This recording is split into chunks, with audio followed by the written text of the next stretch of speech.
आणि छत्रपती शिवाजी महाराजांची दूरदृष्टी सगळ्यांनाच ठाऊक आहे आणि आपल्या राज्यामध्ये किती पाऊस पडतो हे पाहण्यासाठी त्यांनी रायगडावर एक पर्जन्यमापक खोली बांधली। तर चला पाहूयात त्या खोलीची काही खास वैशिष्ट्ये। त्या काळी शिवरायांनी स्वराज्यामध्ये किती पाऊस पडला याचा अंदाज घेण्यासाठी ही खोली बांधण्याचं बोललं जात आहे। आपल्यासोबत रायगडाचे गाईड आहेत, त्यांच्याशी आपण या संदर्भात विचारूया नेमकं यामधले वैशिष्ट्य काय आहे।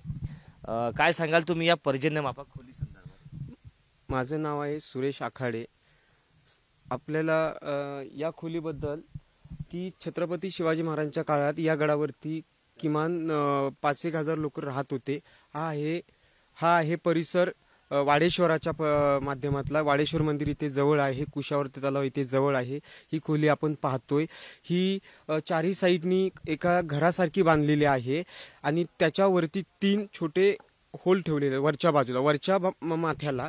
तर त्यातूनच पडणारा पाऊस त्या खालच्या टाक्यामध्ये येत होता आणि त्याची अंदाजे खोली 3 फुटाच्या पर्यंत आहे। लांबी किमान 7 फूट आहे। बाहेरच्या पाण्याचा तिथे काही प्रभाव नव्हता किंवा तिथे जमत नव्हतं आणि त्यावरतून येणाऱ्या पावसाच्या पाण्याचा जो साठा होत होता त्याच्यावरून छत्रपतींच्या काळामध्ये किती प्रमाणात गडावर पाऊस पडला हे मोजण्याचं यंत्र होतं।